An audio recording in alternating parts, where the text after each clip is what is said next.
संकेत में कहूंगा, समाजवादी पार्टी के मेरे मित्र इसको जरूर समझ लेंगे।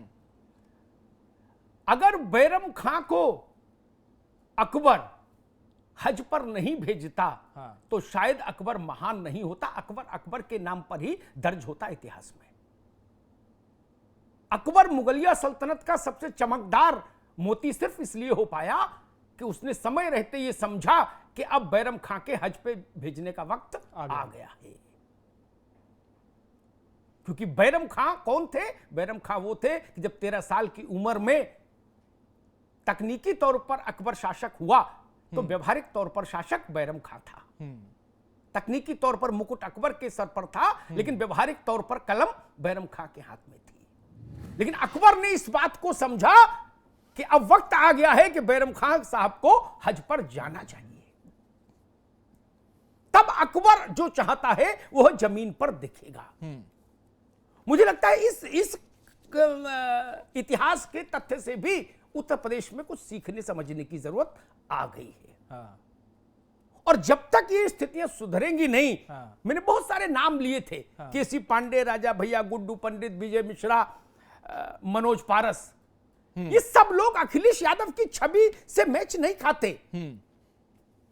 अखिलेश यादव के विजन में ये लोग ग्रहण लगाएंगे। ये लोग कुछ ना कुछ ऐसा उत्पात करते रहेंगे कि जिससे हर अच्छे काम की रोशनी दब जाएगी। आप लैपटॉप बांट रहे हैं, आप टैबलेट बांट रहे हैं, आप नारी सशक्तिकरण के लिए काम कर रहे हैं, लखनऊ में कैंसर का हॉस्पिटल बनाना चाहते हैं, टाटा मेमोरियल मुंबई की तरह, सारी अच्छी बातें हैं। लेकिन सबसे बड़ी बात, 3 बातें मैं मानता हूं उत्तर प्रदेश जैसे प्रदेश के लिए जो मेरे अनुभव ने मुझे सिखाई, जहां से पब्लिक परसेप्शन बनता है, वह बनता है, सबसे पहला परसेप्शन बनता है कानून व्यवस्था से, दूसरा परसेप्शन बनता है कि बिजली है या नहीं प्रदेश में, और तीसरा परसेप्शन बनता है सिंचाई की उपलब्धता से, खेत में पानी है या नहीं। ये 3 बड़े सवाल हैं जिन पर पहले सोचिए। इन तीनों को पहले दुरुस्त होना होगा। और उसमें 2 जो विषय मैंने बताए, बिजली और हर खेत तक पानी, हर टेल तक पानी, ये एक दिन में हो नहीं सकते। तो एक दिन में होने वाली चीज, तत्काल असर दिखने वाली चीज केवल एक बचती है, कानून व्यवस्था। कानून का राज, कानून की हनक पूरे प्रदेश में डंके की तरह बजनी चाहिए। लगना चाहिए कि हां, सरकार का इकबाल है। ये जितने असामाजिक तत्व हैं, चाहे वो सत्ता से जुड़े हो या सत्ता से नहीं जुड़े हो, अगर मुख्यमंत्री जी बार बार ये कहते हैं कि कुछ लोग षड्यंत्र कर रहे हैं, अगर ये बात सच है तो जो षड्यंत्र कर रहे हैं उनको अंदर होना चाहिए, तो उनको बंद होना चाहिए। वो खुले क्यों घूम रहे हैं जब उत्तर प्रदेश में एक सरकार है, एक सिस्टम है? अगर षड्यंत्र करने वाले लोग खुले घूम रहे हैं, इसका मतलब फिर उस बात में या तो कहीं सत्यता का अभाव है या आप में इकबाल की कमी है। 2 ही चीजें स्थापित होंगी जनता के बीच में जाके। इसलिए मैं कहता हूं, अपना घर भी सुधारिए और जो लोग माहौल बिगाड़ने की कोशिश कर रहे हैं उन पर निर्णायक सख्ती भी दिखाइए। उन पर निर्णायक, एक बात मैं कहूंगा, समाजवादी पार्टी के तमाम नेताओं से मेरी जो भी अनौपचारिक बातचीत होती है अमित, उसमें ज्यादातर लोग इस बात को कहते हैं कि अखिलेश जी के साथ एक चीज जरूर दिखाई दे रही है जब से वो मुख्यमंत्री बने हैं, कि वो कई बार लोग कोई नाराज ना हो जाए इसलिए या तो फैसला लेने में थोड़ा समय लगा देते हैं या फैसला लेने के बाद बदल देते हैं। मैं कहूंगा इनसे भी मुक्ति पाइए, इनसे भी मुक्ति पाइए। जनता ने आपके चेहरे पर वोट दिया है। जनता ने इसलिए वोट दिया कि यह नया चेहरा है समाजवाद का, यह नया चेहरा है, यह उम्मीद की साइकिल है। इस साइकिल को पंचर करने वाले तत्वों को अलग करिए, तब साइकिल निर्विघ्न चलेगी। और अगर आप इसको दिल्ली भी लाना चाहते हैं 14 के इलेक्शन में, तो आपको ये ध्यान रखना होगा, कोई नाराज हो जाए इसके लिए आप फैसला बदल देंगे तो आपका इकबाल कैसे होगा? कोई खुश रहे इसके लिए आप फैसला नहीं लेंगे। संजीव सरन, राकेश बहादुर इसलिए रह जाएंगे और अदालत उनको हटाएगी कि कोई खुश रहे, चलो नाराज ना हो। ये नहीं, ये भी, इससे भी मुक्ति पानी होगी मुझे लगता है मुख्यमंत्री जी को। रविदास जी, एक सवाल मेरे जहन में है, मैंने एक बात उठाई थी जब इस बहस को शुरू किया था जी मैंने कहा था कि 5-7 नाम ऐसे रहे इस 365 दिन में जो गाहे बगाहे मुख्यमंत्री के सामने छवि का संकट पैदा करते रहे। केसी पांडे हो, राजा भैया हो, गुड्डू पंडित हो, विजय मिश्रा हो, मनोज पारस हो, पंडित सिंह हो। ये मानेंगे कि ये लोग छवि का संकट पैदा करते हैं? नहीं, अब ये तो आप जो आप कह रहे हैं बात जो है जी, उसमें छवि के ऊपर लोगों ने बातें कही तो कुछ ना कुछ तो प्रभाव पड़ा, लेकिन व्यक्तिगत रूप से किसी ने ये नहीं कहा कि अखिलेश यादव जी के ऊपर एक साल में कोई एक भी आरोप नहीं। ये बात आपसे पहले मैंने कह दी।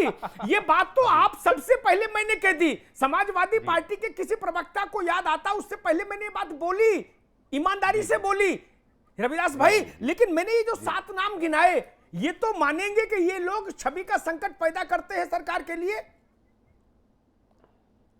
देखिए, आज इस बात की आवश्यकता है कि जो एक साल के अंदर प्रदेश ने जो विकास के काम किए हैं, आज उस पर चर्चा हो, तमाम योजनाएं लागू करी हैं उस पर चर्चा हो, एक बड़ा बजट पेश करके जनता के सामने तमाम जो योजनाएं लागू करने का प्रयास हो रहा है, जैसे लखनऊ शहर है। रविदास जी, बजट वाले दिन पूरे दिन हमने इन्हीं पर चर्चा की थी। तब गुड्डू पंडित पर चर्चा नहीं की थी, न पंडित सिंह पर की थी। तब इन्हीं पर, विकास पर, आंकड़ों पर, योजनाओं पर चर्चा की थी।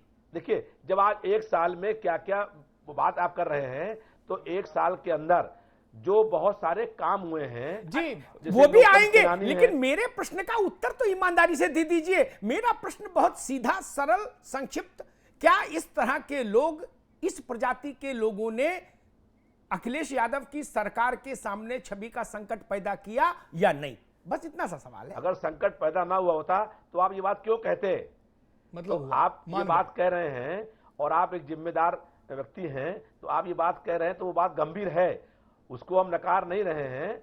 लेकिन हमारा कहना यह है कि जो एक साल में जनता के हित के लिए बहुत सारे काम हुए हैं, आज इस बात की आवश्यकता है कि जनता को वो काम मालूम पड़े कि एक साल में सरकार ने कितने काम करने का काम किया है।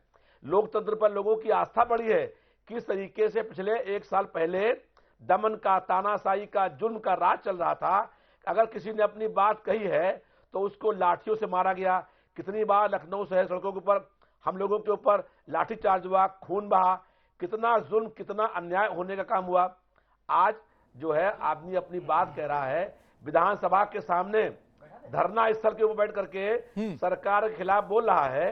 ये रविदास जी, मैंने ये बात कही, आप थोड़ा विलंब से आए। मैंने 3-4 बिंदु गिनाए थे, वो एक बार फिर से गिना दूं, जिससे कम से कम आप ये आरोप नहीं लगाओ कि अमिताभ जी सच नहीं बोलते। मैंने कहा सबसे बड़ी उपलब्धि कि काजल की कोठरी में 365 दिन रहा ये नौजवान और बेदाग निकला।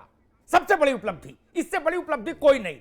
न नल, बिजली, ट्यूबवेल, लैपटॉप, टैबलेट, कुछ नहीं। ये सब छोटी चीजें हैं। बड़ी चीज कि इतने बड़े सूबे का मुख्यमंत्री 1 वर्ष में बेदाग रहा। सबसे बड़ी बात, सबसे खूबसूरत बात। दूसरी बात मैंने कही, मुख्यमंत्री की उपलब्धता हुई। पूर्व में मुख्यमंत्री अनुपलब्ध थी। 3 मंत्रियों को छोड़ दीजिए और 4 आईएएस को छोड़ दीजिए तो बाकी उत्तर प्रदेश भर में कोई मिल ही नहीं सकता था। मीडिया को सवाल पूछने की आजादी नहीं दी। अखिलेश यादव उत्तर कोई भी दे, अपने विवेक से या ना दे, लेकिन सवाल पूछने की आजादी जो हमारी और गोविंद पंत राजू की है, उसका सम्मान तो है। ये अच्छी बात है, इसका स्वागत मैंने किया। नया विजन है, इसका स्वागत मैंने किया। ईमानदारी से मैं कभी पक्षपात नहीं करता। मैं आलोचना भी करूंगा तो तथ्य पर करूंगा, प्रशंसा भी करूंगा तो तथ्य पर करूंगा। आलोचना भी भयमुक्त होकर करता हूं और प्रशंसा भी इस भय से परे होकर करता हूं कि लोग कहेंगे कि आज सपा सरकार में है तो अमिताभ जी की टोन बदल गई। नहीं, मैं वही बोलूंगा जो सत्य होगा। इसलिए आज मैंने कहा कि मैंने पिछले 25 वर्ष में देख लीजिए, बेदाग मुख्यमंत्रियों को ढूंढना बहुत कठिन काम हो गया है हिंदुस्तान में। ऐसे में कम से कम ये नौजवान 1 साल में, इसके ऊपर कोई आरोप नहीं लगा, ये बहुत बड़ी बात है। इसलिए मैं इसको बार बार रिपीट कर रहा हूं।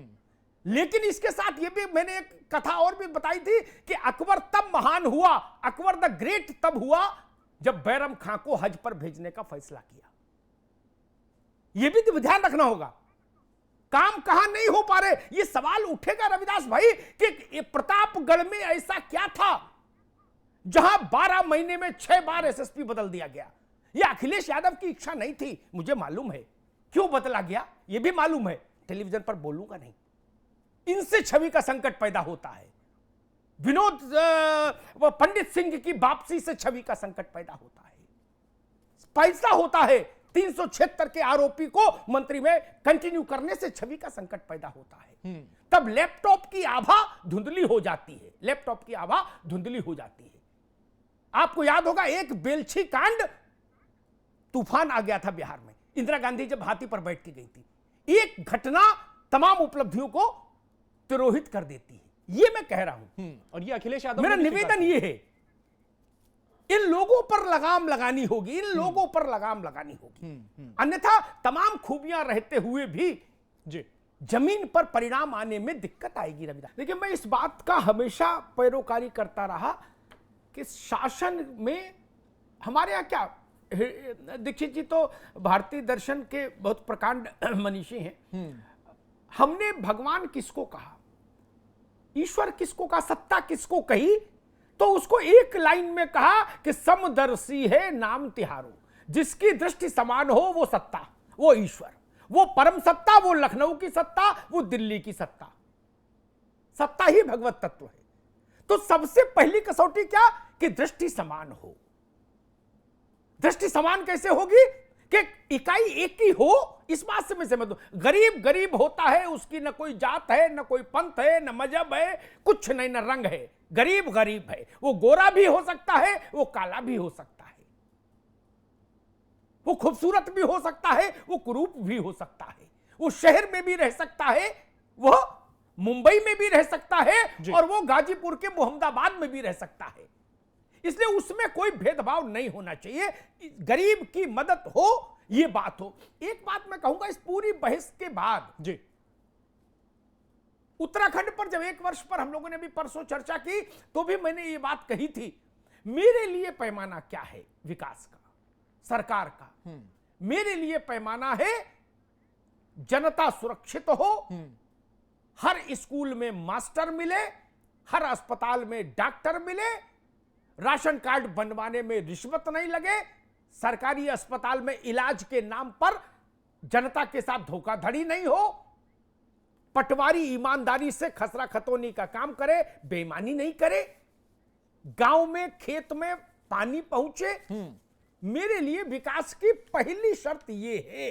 इसके बाद जब यह पूरा हो जाए तो मैं मानता हूं फिर हम लोग इस दृष्टि में जाएं कहां फ्लाईओवर और कहां मॉल बने, तब यह चीज चिंतन में आनी चाहिए। पहली प्राथमिकता यह है कि वह आबादी जो 20 रुपया प्रतिदिन या उससे कम पर जीवन उत्तर प्रदेश में जी रही है जी, उसको खाने के लिए रोटी का बंदोबस्त और सुरक्षित जीवन जीने का बंदोबस्त हुआ या नहीं हुआ।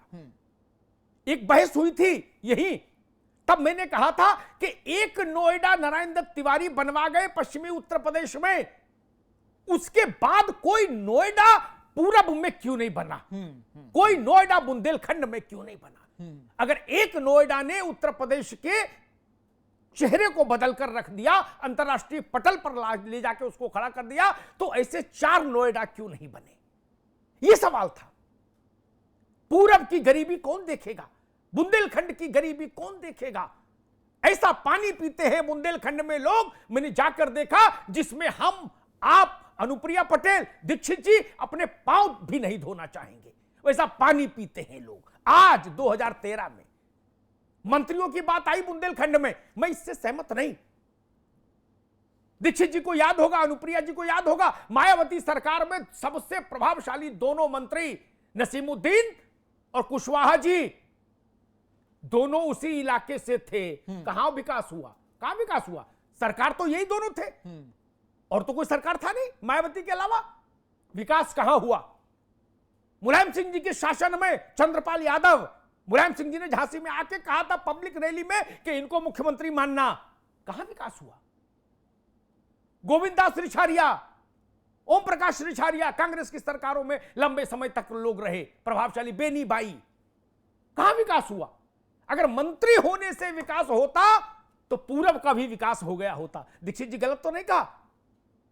पूरब ने कितने बड़े बड़े नेता दे दिए, कहां विकास हुआ पूरब में? पूरब पर बहस हुई थी लोकसभा में, जवाहरलाल नेहरू प्रधानमंत्री थे, मैं नाम भूल रहा हूं, दीक्षित जी को शायद स्मरण हो, वहां के एक सांसद थे, उन्होंने कहा कि जवाहरलाल जी सूखे की स्थिति यह है कि गाय और भैंस के गोबर में जो अनाज के साबुत दाने हैं वो लोग खाने को अभिशप्त है। यह है पूरब। पूरब की दशा और दिशा बहुत नहीं बदली। आबादी का सबसे बड़ा घनत्व वहां है। यह तय करना होगा कि हम उत्तर प्रदेश को कहां से नापेंगे। बिल्कुल, हजरतगंज से नापेंगे, ग्रेटर नोएडा से नापेंगे जी, या बलिया से नापेंगे, देवरिया से नापेंगे, गोंडा से नापेंगे, अंबेडकर नगर में जाके देखेंगे कि ये उत्तर प्रदेश है, या बुंदेलखंड से नापेंगे। ये देख रहे हो हमारा पैमाना कहां है, हमारी नजर क्या है। और उस नजर में अगर वह गरीब आदमी नहीं है तब विकास कोई बहुत मायने नहीं रखता। जब तक कि गरीब आदमी के जीवन से ये नहीं लगे कि हां अब ये संतुष्ट हुआ, अब ये एक न्यूनतम जीवन जीने लायक सुविधाएं इसको मिल गई, उसके बाद कोई दूसरी बात सुहाएगी, कम से कम मैं तो ऐसा मानता हूं।